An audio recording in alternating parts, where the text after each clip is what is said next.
Hi everyone, it is me, Sayer Uranus, Amara here, and today, well, I'm here talking about having sleepless nights or hang up getting to sleep. Now, everyone out there will say, everyone's going to say, put their hand up and said, yes, it's happened to them, probably more than once.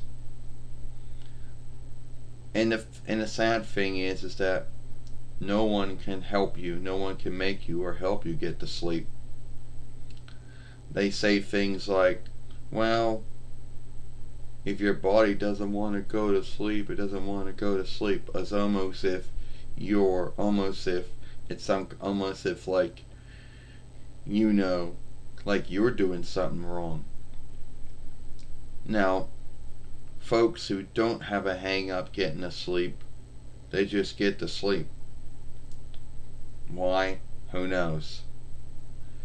But there's all the things that they'll tell you, that will make you sleepy. At least in their belief, they'll make you sleepy. They can't back it up. They're like, oh, well, you should do some reading. Or you should do some writing. They're like, oh, well, you should go watch the Farseer or go on the Reckoner, they'll say. Now, wouldn't all that go against you going to sleep? Because that would be thinking the thing that seems to be keeping you awake. Now, everyone always seems to scathe, sleeping help or sleeping healing or whatever you want to call it. I mean, they do. Everyone scaves it and says, oh, you shouldn't take this. Oh, you shouldn't be doing that with this. Oh, it's bad for you. Oh, you should be getting to sleep this way.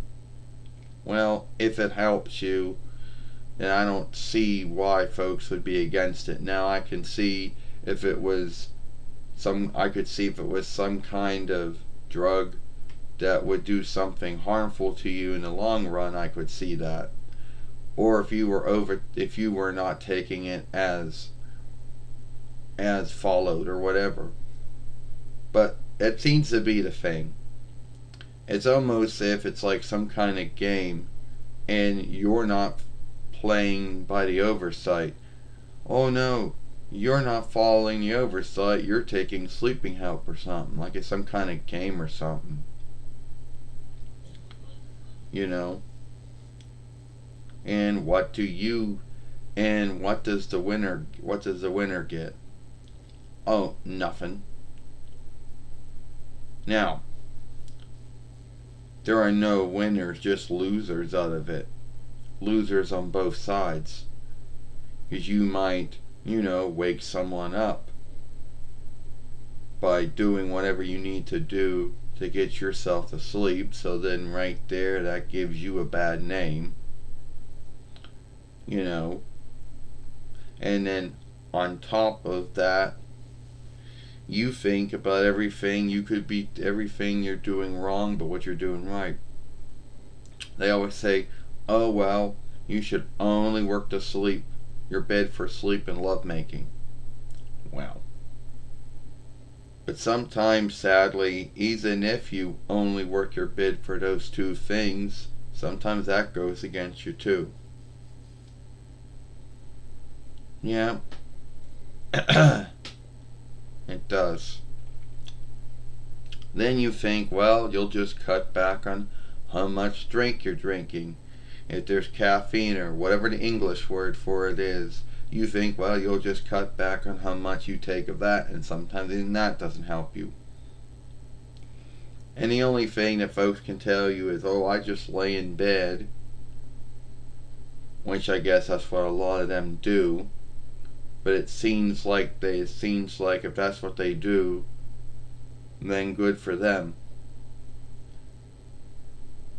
I mean, if that's all you gotta do, then you just be laying in bed for spans then. Something I guess I gotta do. Now, you're probably thinking, oh, what am I taking? Some kind of sleeping healing known as melatonin? which everyone also says that is bad for you. But at the end of the day, they don't really know that much about it to say if it is or is not good for you or bad for you. In some lands, melatonin has to be given to you by a following by your healer. In other lands, you can just buy it from a shop. But some folks have the same mindset and the same scathing of melatonin. Oh, well, you shouldn't be taking this. Oh, well, your brain already makes it. Yeah, well, you're only taking melatonin because there's something wrong with your brain when it comes to it making its own melatonin. Now, a lot of folks are going to say, oh, well, you should keep your room this hot and this cold. Well, it's kind of hard to do that when, with say, during fall and winter when you got your heater going, and during spring and summer when you got your wind chiller going, or whatever. And then they'll also say things like, oh, now I'm starting to forget what I was going to talk about here, but they'll say, oh, well, you shouldn't sleep with light. Yeah, well, I sleep with a nightlight, or whatever you want to call it. I can sleep in the dark if I have to, but I choose to sleep with a light on, and that can't be the grounds for all this shit, because I have slept with a nightlight on and off for years, and it wasn't since last year that became a hang-up. It's like you'll never know what the grounds to why your body doesn't want to get to sleep. Sometimes your brain could be thinking about shit, and here's the thing. Why would your brain choose the time go to sleep to be the time to think about shit when it had all day to think about the shit that it's thinking about now? I mean, that's the thing. And it's not bad stuff that I think about. But whatever. But you see, sadly, if you talk to your friends or kin, if you talk to your healer, they'll just tell you the same stuff they already said in this film, and that's the end of it. And that's when you learn, well, I don't know. That's when you start knowing your body hates sleep. Just whatever, just hates it. It just likes to fuck around with you some nights. Alright, that's it for me. If you like this film, follow me over here at Sailor Moon for Life. Or watch the last film we made yesterday over here when Sailor Pluto talking about how Pluto is still a world, even if it's a small world. And I'll see you later. Bye. I'm Sarah Uranus Amara, and I'll see you later. Bye.